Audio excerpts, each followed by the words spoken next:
As Casas Transitórias Fabiano de Cristo, o fio invisível da caridade. Quando se observa uma obra de caridade em funcionamento, é natural pensar que ela nasceu do esforço humano, da boa vontade de alguns corações generosos ou das circunstâncias de seu tempo. Mas este trabalho convida você a olhar mais fundo. As Casas Transitórias Fabiano de Cristo, que conhecemos hoje, não surgiram por acaso.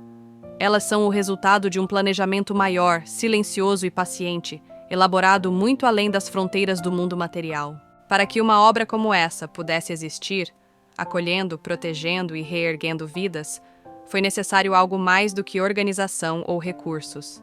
Foi preciso a formação de um núcleo espiritual sólido, estruturado no plano invisível, sustentado por aquilo que mais tarde seria conhecido como Plano Bem, ou Fabem. Esse núcleo não se formou de repente. Ele foi sendo construído ao longo dos séculos, reunindo espíritos experientes, corajosos e profundamente comprometidos com o Evangelho do Cristo. Espíritos que aprenderam, em diferentes épocas e contextos, o valor do amor, da caridade, do sacrifício, da abnegação e da coragem diante das provas mais difíceis.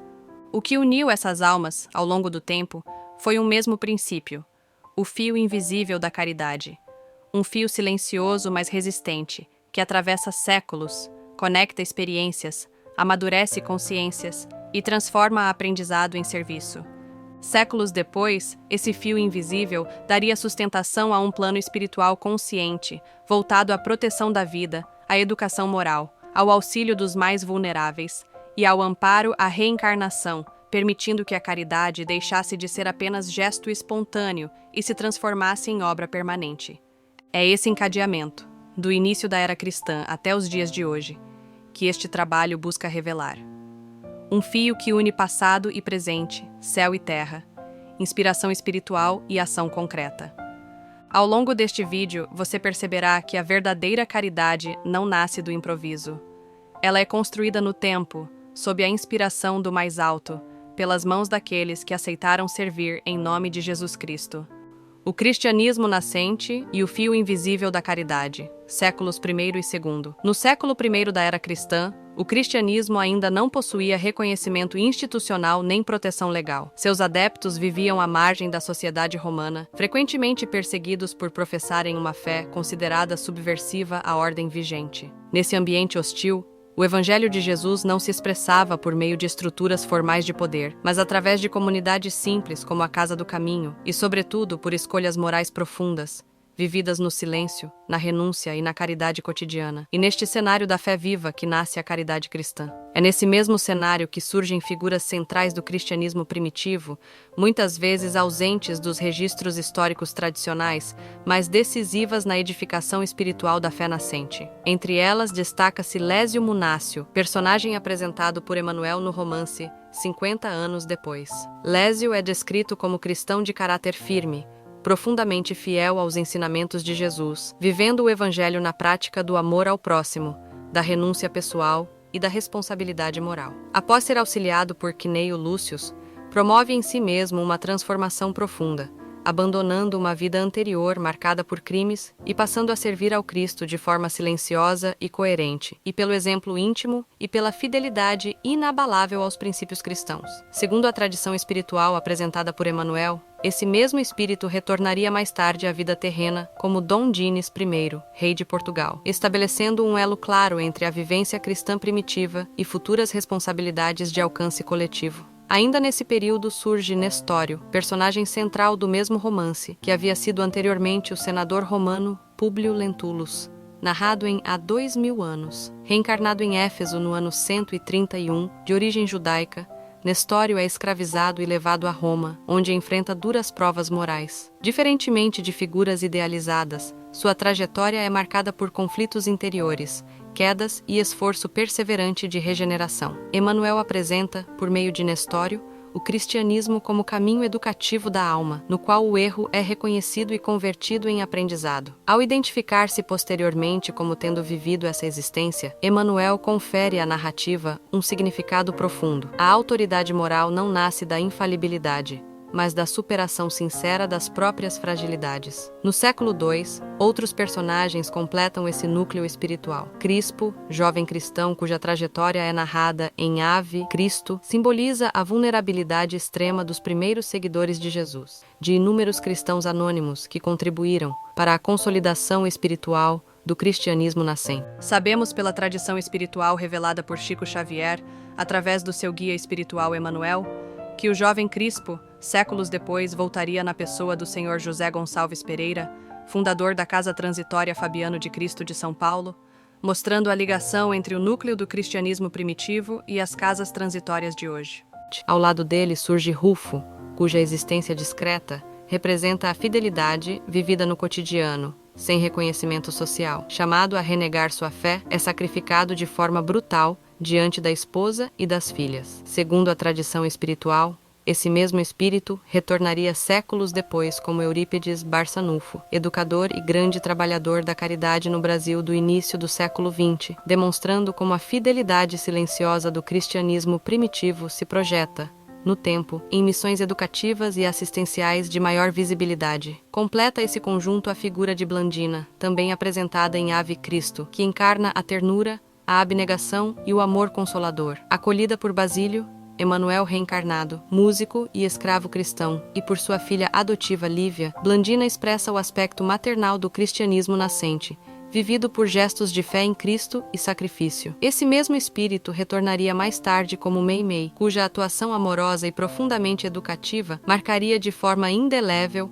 a obra espiritual vinculada a Chico Xavier. Nesse ponto germinal, delineia-se o que mais tarde seria reconhecido como parte do plano bem, ainda antes de qualquer formulação consciente. Esses personagens, Lésio Munácio, Nestório, Crispo, Rufo e Blandina, não formam um grupo organizado nos moldes humanos, mas constituem um núcleo espiritual coeso, unido pela vivência prática do Evangelho em condições extremas. É nesse terreno moral, regado pelo sofrimento, pela fidelidade e pelo amor silencioso, que se lançam as sementes de uma obra destinada a atravessar os séculos. O fio invisível da caridade, tecido no anonimato do cristianismo nascente, não se rompe com o passar do tempo. Ele se adapta às circunstâncias históricas e reaparece onde a necessidade humana o convoca, conduzindo esses mesmos espíritos a novas responsabilidades e formas de serviço. A narrativa avança agora para um contexto radicalmente distinto, no qual o evangelho vivido sob perseguição se manifestará, pela primeira vez,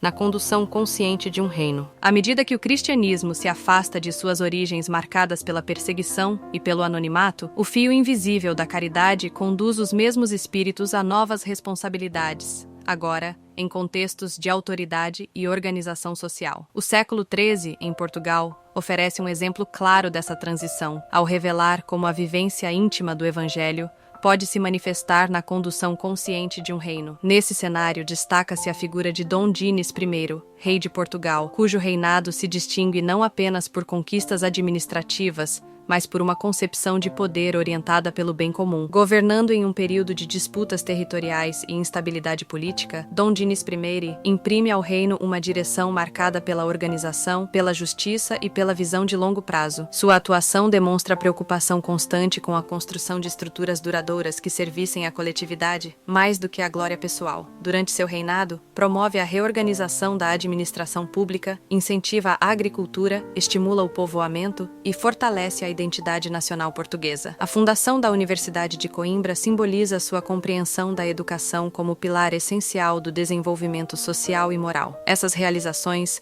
revelam um governante que compreende o poder como instrumento de serviço e não como privilégio. À luz da tradição espiritual apresentada por Emmanuel, especialmente no romance 50 anos depois, compreende-se que o espírito que reencarna como Dom Dinis I, traz consigo a experiência adquirida em existências anteriores, notadamente aquela vivida como Lésio Munácio, cristão do século I, aquele que aprendera a servir no silêncio, a renunciar sem revolta e a permanecer fiel ao Evangelho em meio à perseguição, reaparece agora investido de autoridade, chamado a aplicar esses mesmos valores em escala social ampliada. Essa continuidade espiritual evidencia um princípio fundamental do plano reencarnacionista. Quando confiado a espíritos moralmente amadurecidos, o poder se transforma em meio de organização, proteção e progresso coletivo. Em Dom Dinis I, a autoridade não se converte em opressão, mas em instrumento de equilíbrio e justiça. O Evangelho, antes vivido na intimidade das pequenas comunidades cristãs, passa a orientar decisões de Estado. Ao lado do rei,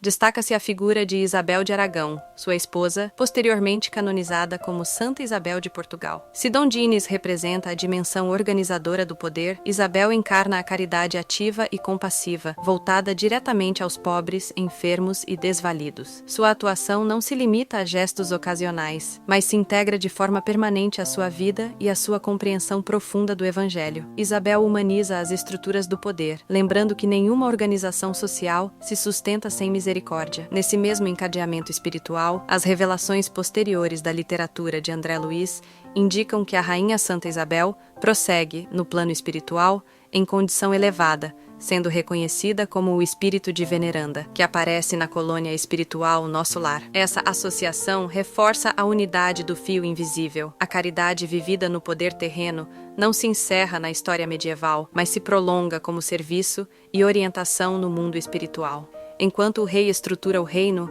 a rainha cuida das pessoas. Essa harmonia antecipa em espírito as futuras obras de amparo organizado que surgiriam séculos depois, agora voltadas de forma sistemática à proteção da infância, da maternidade e da família. Assim compreendido, o reinado de Dom Dinis I não representa apenas um episódio relevante da história portuguesa, mas uma etapa decisiva do fio invisível da caridade. Os valores cultivados no cristianismo primitivo reaparecem agora aplicados à vida pública, demonstrando que a vivência evangélica pode orientar a organização social sem perder sua essência moral. Com o encerramento dessa etapa, o fio invisível aponta para a nova transição histórica. Se o Evangelho já se manifestara no anonimato das primeiras comunidades cristãs e depois na condução consciente de um reino europeu, como se expressaria em uma terra nova, ainda em formação, marcada por choques culturais e desafios inéditos, a resposta a essa indagação conduz diretamente ao século XVI, quando o cristianismo cruza o Atlântico e encontra no Brasil um novo campo fértil de serviço e aprendizado.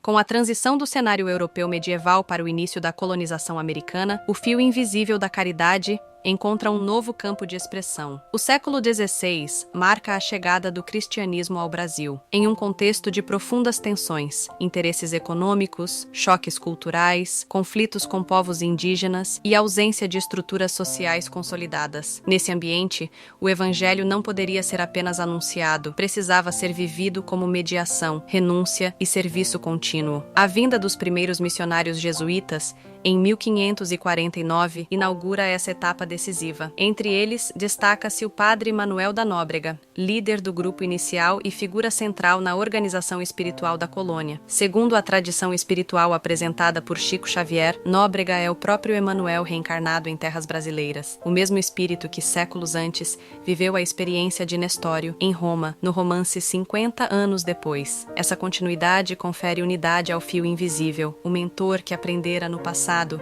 através de quedas e reconstruções morais, retorna agora como trabalhador disciplinado e dirigente religioso, convertendo experiência íntima em serviço coletivo. Nóbrega compreende desde cedo que a missão cristã no Novo Mundo não se limita à catequese formal. Envolve educação, defesa dos povos indígenas, organização social e criação de núcleos estáveis, capazes de sustentar o desenvolvimento moral da nova sociedade. O Evangelho, para frutificar em solo ainda em formação, precisava ser estruturado pela prática. Ao lado de Nóbrega, sobressai a figura de José de Anchieta, cuja atuação revela extraordinária capacidade de adaptação e serviço. Anchieta aprende a língua tupi, elabora gramáticas, escreve poemas e peças teatrais com finalidade educativa e atua diretamente na mediação de conflitos entre colonos e indígenas. Sua vida é marcada pela disciplina espiritual, pela renúncia pessoal e pela fidelidade absoluta à missão assumida. Ele não se limita a transmitir conteúdos religiosos, mas busca traduzir o Evangelho em linguagem compreensível às diferentes culturas com as quais convive. Essa atuação suscita uma compreensão essencial. O verdadeiro missionário não impõe formas, formas, mas preserva o conteúdo moral da mensagem cristã, adaptando-o às realidades humanas concretas. Anchieta atua como mediador sensível entre mundos distintos, mantendo íntegra a essência do Evangelho. A continuidade espiritual dessa missão se aprofunda quando se reconhece que José de Anchieta retornaria, no século XVII, como Frei Fabiano de Cristo. Nascido em Portugal, com o nome de João Barbosa, em 8 de fevereiro de 1676, Fabiano vem ao Brasil no início do ciclo do ouro e passa a viver no convento de Santo Antônio,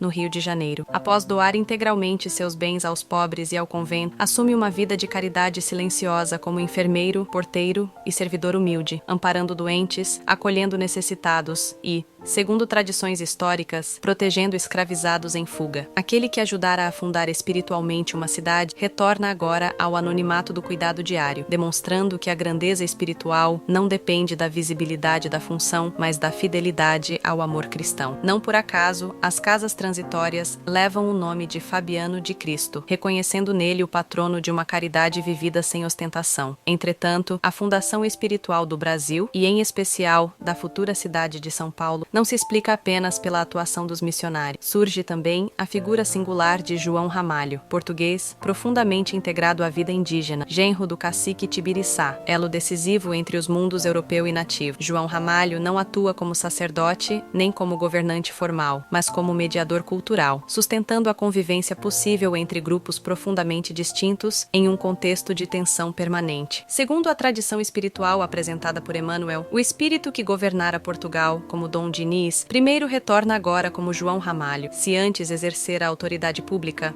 agora assume papel menos visível, porém igualmente decisivo. O poder externo cede lugar à influência silenciosa. A função muda, mas o compromisso com o serviço permanece o mesmo: garantir estabilidade, proteger a comunidade nascente e permitir que o trabalho missionário se enraize. Nesse contexto, a Fundação Espiritual de São Paulo revela-se mais do que resultado de decisões políticas ou estratégias coloniais. Ela expressa um projeto espiritual mais amplo, no qual espíritos experientes retornam ao serviço cristão em um novo campo de provas e aprendizado. A convivência entre culturas, mediada com paciência, renúncia e fidelidade ao Evangelho, antecipa o papel que a cidade desempenharia no futuro como centro de irradiação espiritual, social e educativa. Não por acaso, ao receber o título de cidadão paulistano pela Câmara Municipal de São Paulo, em 19 de maio de 1973, Chico Xavier fez questão de recordar o trabalho de Manuel da Nóbrega e José de Anchieta como fundadores espirituais da cidade, ressaltando que a escolha do dia 25 de janeiro, data tradicional da conversão do apóstolo Paulo, carregava profundo simbolismo cristão. Na mesma ocasião, homenageou também as mães e as mulheres de São Paulo, evocando a figura da educadora paulistana Anália Franco, reconhecida por sua dedicação à infância, à mulher e à educação moral, como expressão viva da caridade feminina que sempre acompanhou a missão espiritual da cidade. Segundo registros preservados na memória da Casa Transitória, o próprio Chico Xavier doou a placa comemorativa de cidadão paulistano que recebera naquela ocasião a José Gonçalves Pereira, gesto silencioso e profundamente simbólico que reafirma o vínculo espiritual entre a fundação de São Paulo, a obra de Chico Xavier e a gênese das Casas Transitórias Fabiano de Cristo. Assim, sabemos pela tradição espiritual revelada por Chico Xavier, através do seu guia espiritual Emmanuel, que o Senhor José Gonçalves Pereira, fundador da Casa Transitória Fabiano de Cristo de São Paulo, é a reencarnação do jovem Crispo, do início da era cristã, revelando este vínculo entre o núcleo do cristianismo primitivo e os dias de hoje. O Brasil Colônia constitui etapa indispensável na trajetória do fio invisível da caridade. Aqui, os antigos cristãos aprendem novas formas de servir, agora em contexto de construção social, e não mais de perseguição direta. A experiência acumulada ao longo dos séculos é aplicada na formação de bases humanas e espirituais que sustentariam, mais adiante, obras organizadas de amparo e educação. Ao encerrar este capítulo, o fio invisível aponta para a nova transformação histórica. Se o Evangelho já se manifestara no anonimato do cristianismo nascente, na condução consciente de um reino medieval e na fundação espiritual de uma sociedade no Novo Mundo, como se expressaria em uma sociedade em rápida urbanização, marcada por desigualdades crescentes e novos desafios sociais? A resposta conduz diretamente ao século XIX, quando a caridade reaparece sob forma mais consciente e organizada. Ao ingressar no século XIX, O fio invisível da caridade cristã encontra um cenário profundamente transformado. A fé já não é perseguida institucionalmente, como nos primeiros séculos, nem se manifesta prioritariamente por meio da condução política de reinos ou da fundação espiritual de cidades. O contexto agora é o das grandes cidades em expansão, do crescimento da miséria urbana e das desigualdades sociais, agravadas pelas transformações econômicas da modernidade. É nesse ambiente que se destaca a figura de Antônio Gonçalves da Silva, conhecido como Batuíra. Homem de origem simples, constrói sólida formação cultural por meio do jornalismo, da tipografia e do contato direto com as questões sociais de seu tempo. Fundador e diretor do jornal Verdade e Luz, Batuíra torna-se voz ativa na defesa da justiça social, do abolicionismo e da renovação moral da sociedade, revelando sensibilidade profunda às dores humanas muito antes de sua adesão plena ao espiritismo. O encontro de Batuíra com a doutrina espírita amplia sua compreensão do sofrimento humano. À luz das leis da reencarnação e da justiça divina, ele passa a compreender a dor não como punição arbitrária, mas como oportunidade educativa. Essa nova visão não o conduz à passividade, mas ao engajamento consciente. Para Batuíra, a caridade precisava ir além do gesto ocasional e assumir forma organizada, contínua e educativa. Sua própria residência, no bairro do Lavapés, em São Paulo, transforma-se gradualmente em núcleo permanente de assistência. Ali se oferecem atendimento médico, medicamentos homeopáticos, abrigo temporário, orientação moral e auxílio material aos necessitados. O lar converte-se em espaço de acolhimento constante, antecipando, em espírito, o modelo das futuras casas transitórias. Não se trata apenas de aliviar a dor imediata, mas de compreender suas causas e atuar de forma preventiva sobre o sofrimento humano. Nesse ponto, o fio invisível torna-se mais perceptível. A prática espontânea da caridade, vivida desde o cristianismo primitivo, passa agora a ser exercida com plena consciência doutrinária. A caridade deixa de ser apenas expressão da fé intuitiva e passa a integrar um projeto espiritual contínuo, fundamentado na doutrina espírita, no qual o auxílio material caminha lado a lado com a educação moral e espiritual. Batuíra não limita sua atuação ao socorro direto. Ele participa ativamente da organização do movimento espírita paulista, contribuindo para a fundação de grupos, a divulgação doutrinária e a formação de trabalhadores comprometidos com o estudo e a vivência do Evangelho. Sua liderança não se impõe por autoridade formal, mas pelo exemplo moral, pela perseverança e pela fidelidade aos princípios cristãos que abraça. Segundo revelações espirituais associadas à obra de Chico Xavier, o espírito que anteriormente atuara como João Ramalho e antes disso governara Portugal como Dom Dinis I, reaparece agora como Batuíra. Essa continuidade espiritual esclarece sua capacidade organizativa, sua sensibilidade social e sua vocação para sustentar coletividades humanas em períodos de transição. Se antes sua missão fora estruturar reinos ou mediar culturas, agora lhe cabia estruturar a caridade urbana em moldes duradouros. O legado de Batuíra ultrapassa as ações concretas que realizou. Seu papel fundamental consiste em preparar consciências e inaugurar uma nova mentalidade espiritual, capaz de compreender a caridade como instrumento consciente de transformação individual e social. Ele estabelece, assim, a ponte entre a caridade vivida de forma intuitiva no passado e a obra assistencial organizada que floresceria no século seguinte. Nesse mesmo século XIX, o fio invisível da caridade manifesta-se pelo retorno de espíritos que haviam vivido o cristianismo primitivo sob perseguição e anonimato. Em Sacramento, Minas Gerais, renasce Eurípides Barçanufo. Relatos que o colocam entre os raríssimos espíritas que tiveram um encontro espiritual direto com Jesus, experiência que marcou profundamente sua vida e sua missão.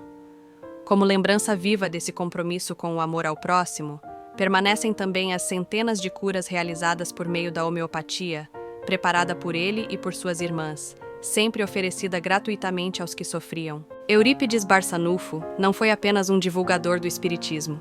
Foi um educador de almas, um servidor do Cristo e um exemplo luminoso de como a fé, quando vivida com amor e responsabilidade, se transforma em verdadeira obra de redenção humana.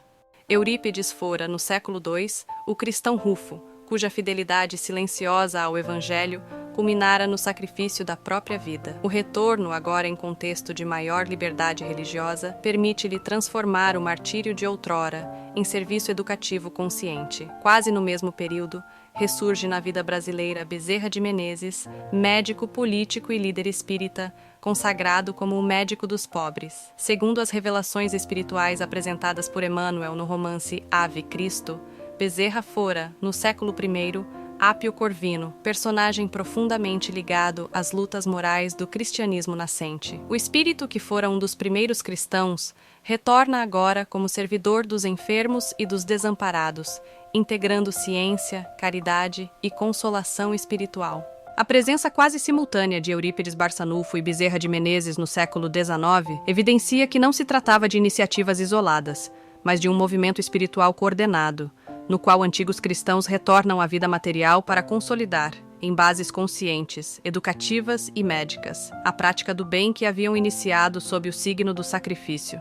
Ao encerrar este capítulo, o fio invisível aponta para uma nova etapa decisiva. Se no século XIX a caridade se organiza com consciência doutrinária e estrutura prática, como essa experiência se transformaria em obra permanente, voltada especialmente à infância, à maternidade e à família, a resposta começa a se revelar no século XX, quando o plano espiritual se torna plenamente consciente e se materializa na gênese das casas transitórias Fabiano de Cristo. Ao ingressar no século XX, o fio invisível da caridade cristã alcança um ponto decisivo de consciência.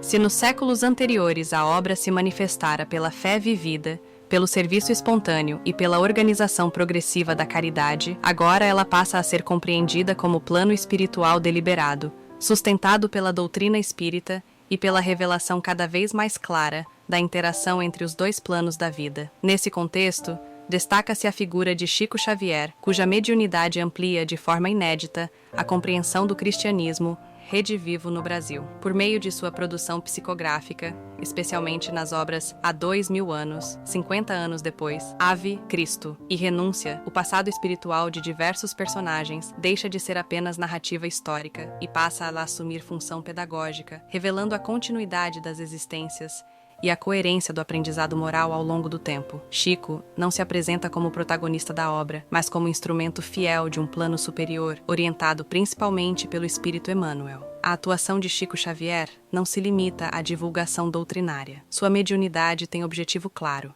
educar moralmente, consolar os sofredores e estimular a vivência prática do Evangelho. As revelações espirituais transmitidas por seu intermédio não visam exaltar personagens do passado, mas demonstrar que a evolução espiritual se constrói por meio de esforço contínuo, reparação dos erros e serviço perseverante ao bem. É nesse ambiente de espiritualidade responsável que surge a figura de José Gonçalves Pereira, cuja trajetória se entrelaça de forma decisiva com a obra das casas transitórias. O primeiro encontro de José Gonçalves com Chico Xavier ocorre em 17 de agosto de 1951, em Pedro Leopoldo, quando acompanha Pietro Ubaldi a uma conferência pública. Após as exposições, José Gonçalves conclama os presentes a apoiarem a construção de uma obra assistencial que já intuía como necessária para o amparo aos mais necessitados. A partir desse encontro, estabelece-se uma ligação fraterna e espiritual profunda com Chico Xavier, que se prolongaria por décadas. José Gonçalves passa a frequentar Uberaba. Ao lado de José Gonçalves, destaca-se a presença silenciosa e fundamental de sua esposa, Dona Luísa, formando o núcleo humano que permitiria a materialização da obra. A Casa Transitória. Fabiano de Cristo nasce, assim, não como projeto pessoal ou improvisação assistencial, mas como resposta consciente a um chamado espiritual reiterado, sustentado por renúncia, perseverança e compromisso contínuo. A concepção da casa transitória representa um salto qualitativo na prática da caridade. Não se trata apenas de abrigo material ou socorro emergencial, mas de um espaço de acolhimento temporário, educativo e reequilibrador, especialmente voltado à infância, à maternidade e à família em situação de vulnerabilidade. A caridade, aqui, assume caráter preventivo e formativo, alinhado às leis espirituais reveladas pela doutrina espírita. Nesse processo, José Gonçalves Pereira atua como elo fundamental entre o plano espiritual e o plano material. Ele compreende que a obra não lhe pertence, mas responde a um desígnio maior, sustentado por espíritos comprometidos com a regeneração humana. O fio invisível, agora plenamente consciente,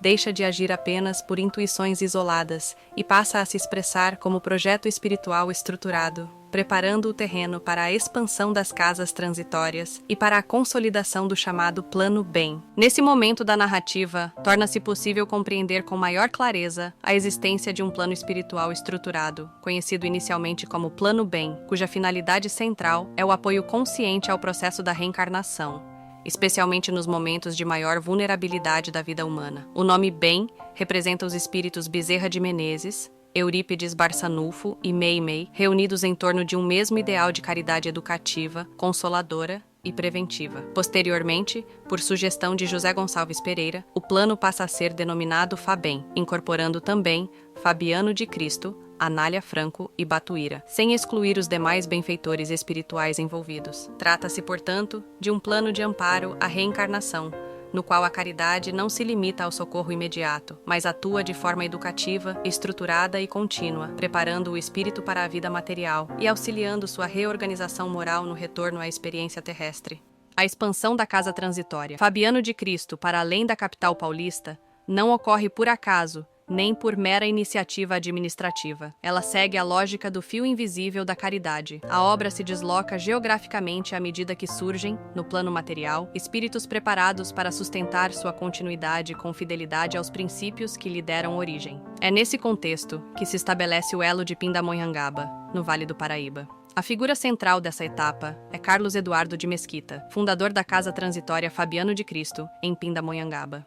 Antes de assumir essa responsabilidade, Carlos Eduardo atua por cerca de 7 anos como voluntário na Casa Transitória de São Paulo, trabalhando diretamente ao lado de José Gonçalves Pereira, que se torna seu mentor moral e espiritual. Nesse período de convivência e aprendizado, assimila não apenas os aspectos práticos da obra, mas, sobretudo, sua orientação espiritual, seu espírito de renúncia e sua compreensão do plano reencarnacionista que a sustenta. Ao mudar-se para Pindamonhangaba, Carlos Eduardo passa a frequentar o Centro Espírita Melo Moraes, instituição que se tornaria núcleo irradiador da nova etapa da obra assistencial. Esse centro fora fundado por Paulo do Amaral, sob a inspiração espiritual de Alexandre José de Melo Moraes, figura de grande relevância histórica e espiritual. Médico, jornalista, político e historiador, Melo Moraes destacara-se, quando encarnado, pela produção intelectual e pela divulgação pioneira da doutrina espírita, lançando sementes que frutificariam décadas mais tarde naquele mesmo solo. O ambiente espiritual criado pelo Centro Espírita Melo Moraes oferece as condições necessárias para que a casa transitória se estabeleça em Pindamonhangaba, com o apoio de companheiros dedicados, entre eles Júlio Cabral,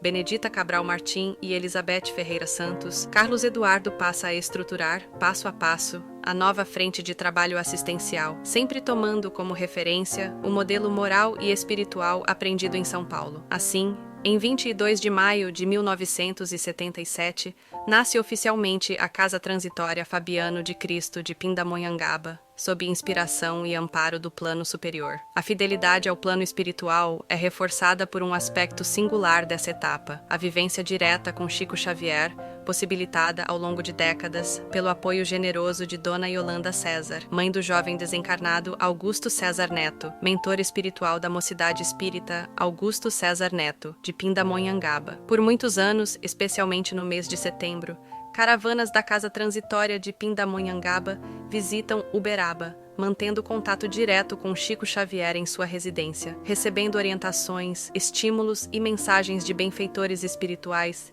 que se tornariam pilares morais da instituição. Nesse mesmo encadeamento, merece destaque a presença espiritual de Alta de Souza, que se soma ao conjunto de benfeitores que se comunicavam e amparavam a obra nascente junto a José Gonçalves Pereira, por meio da mediunidade de Chico Xavier. Em torno desse ideal, as campanhas de arrecadação organizadas em São Paulo para reunir mantimentos destinados às famílias carentes consolidaram-se como Campanha de Fraternidade Alta de Souza, iniciativa que mais tarde seria trazida também para Pindamonhangaba por Carlos Eduardo de Mesquita, preservando o mesmo espírito de serviço, simplicidade e continuidade da caridade organizada. Além de dirigente e organizador, Carlos Eduardo revela-se médium, psicógrafo e vidente, colocando sua sensibilidade mediúnica a serviço da obra. Esse aspecto encontra confirmação marcante na noite de 3 de setembro de 1983, quando ele recebe uma mensagem psicografada de Alexandre José de Melo Moraes, na qual o benfeitor espiritual expressa apoio, encorajamento e validação ao grupo que conduzia os trabalhos da Casa Transitória Fabiano de Cristo, em Pindamonhangaba. A mensagem reforça que a obra, embora realizada por mãos humanas, se insere em projeto espiritual mais amplo e cuidadosamente acompanhado. A Casa Transitória Fabiano de Cristo de Pindamonhangaba não surge, portanto, como simples extensão administrativa da instituição paulista, mas como expressão orgânica do mesmo ideal espiritual, adaptada às necessidades locais e sustentada por vínculos espirituais sólidos. Sua fundação reafirma que o plano reencarnacionista não depende de figuras isoladas, mas da continuidade do serviço assumido por espíritos que se reconhecem na tarefa e a ela se dedicam com perseverança. Ao observar essa etapa da trajetória, o fio invisível torna-se novamente evidente. Os mesmos espíritos que atuaram no cristianismo nascente, na organização de reinos, na fundação espiritual de cidades e na caridade urbana, reaparecem agora sustentando uma obra voltada à proteção da vida em seus momentos mais vulneráveis, especialmente no processo da reencarnação. A fidelidade ao Evangelho permanece, ainda que as formas externas do serviço se transformem. Com este capítulo,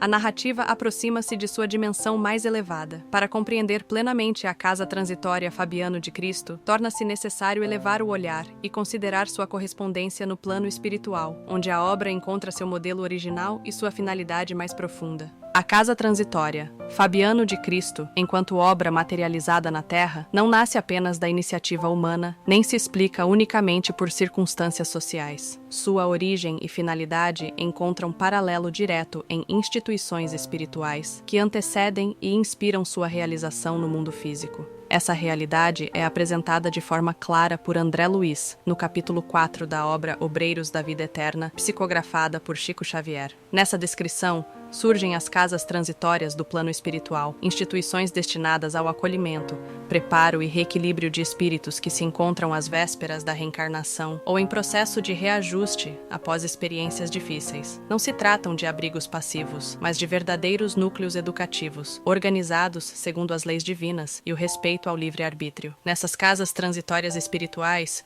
os espíritos recebem esclarecimento, amparo moral e orientação individualizada, de acordo com suas necessidades e compromissos reencarnatórios. O objetivo não é reter indefinidamente, mas preparar, fortalecendo o espírito para o retorno à experiência terrestre, auxiliando-o a reorganizar emoções, pensamentos e propósitos antes de assumir novo corpo físico. Trata-se de um trabalho silencioso, técnico e profundamente compassivo, voltado à continuidade do progresso espiritual. À luz dessa revelação, torna-se natural compreender as casas transitórias Fabiano de Cristo como reflexos terrestres desse modelo espiritual. Assim como o espírito necessita de preparo antes de reencarnar, a vida humana, especialmente em seus momentos de maior vulnerabilidade, como a infância, a gestação e ambiente familiar, requer espaços de acolhimento, proteção e reequilíbrio. O caráter transitório da obra não se refere à precariedade, mas à finalidade educativa e preparatória. As casas transitórias existentes na Terra não se limitam ao abrigo material. Elas se propõem a criar condições para a reorganização integral da vida dos assistidos, oferecendo apoio físico, emocional, moral e espiritual, sempre com vistas à autonomia futura. Essa correspondência entre os dois planos revela que a obra não surge ao acaso. Ela é concebida no plano espiritual antes de se materializar na Terra, sendo confiada a espíritos encarnados que ao longo de sucessivas existências se prepararam para sustentá-la com fidelidade. O trabalho desenvolvido por José Gonçalves Pereira, por Carlos Eduardo de Mesquita e por inúmeros colaboradores encarnados insere-se assim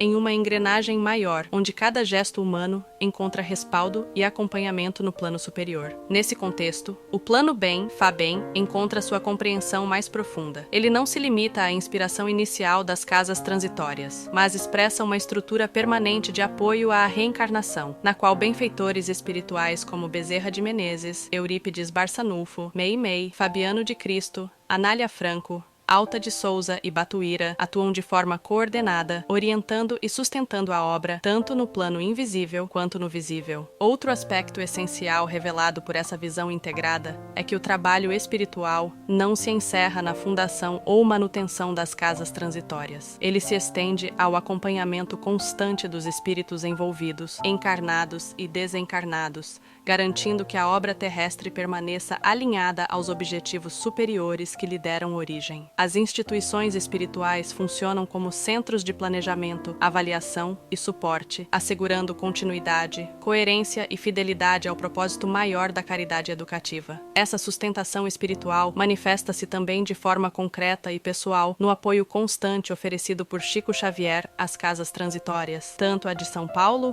quanto a de Pindamonhangaba, nas viagens realizadas a Uberaba por grupos de voluntários, viabilizadas com o apoio generoso de Yolanda César. Chico Xavier não se limitava a palavras de encorajamento, mas acompanhava atentamente o desenvolvimento da obra, oferecendo orientações, estímulos e validações espirituais. Chegou a analisar, slide por slide, o conteúdo das aulas de orientação maternal elaboradas pela orientadora Lídia Neumburg, que atuara inicialmente na Casa Transitória de São Paulo e, posteriormente, passou a integrar a obra em Pindamonhangaba. Em gesto profundamente simbólico de encorajamento, Chico Xavier autografou a planta de construção da Casa Transitória de Pindamonhangaba às vésperas do início das obras, confirmando de forma inequívoca o amparo espiritual e a legitimidade do trabalho que ali se iniciava. Ao longo deste percurso histórico e espiritual, torna-se possível perceber que a Casa Transitória Fabiano de Cristo não surge como obra isolada, fruto de iniciativas circunstanciais ou de impulsos individuais. Ela se insere em um processo contínuo, iniciado no cristianismo nascente, desenvolvido ao longo dos séculos e conduzido por um mesmo núcleo espiritual comprometido com a vivência do Evangelho de Jesus. Essa compreensão se amplia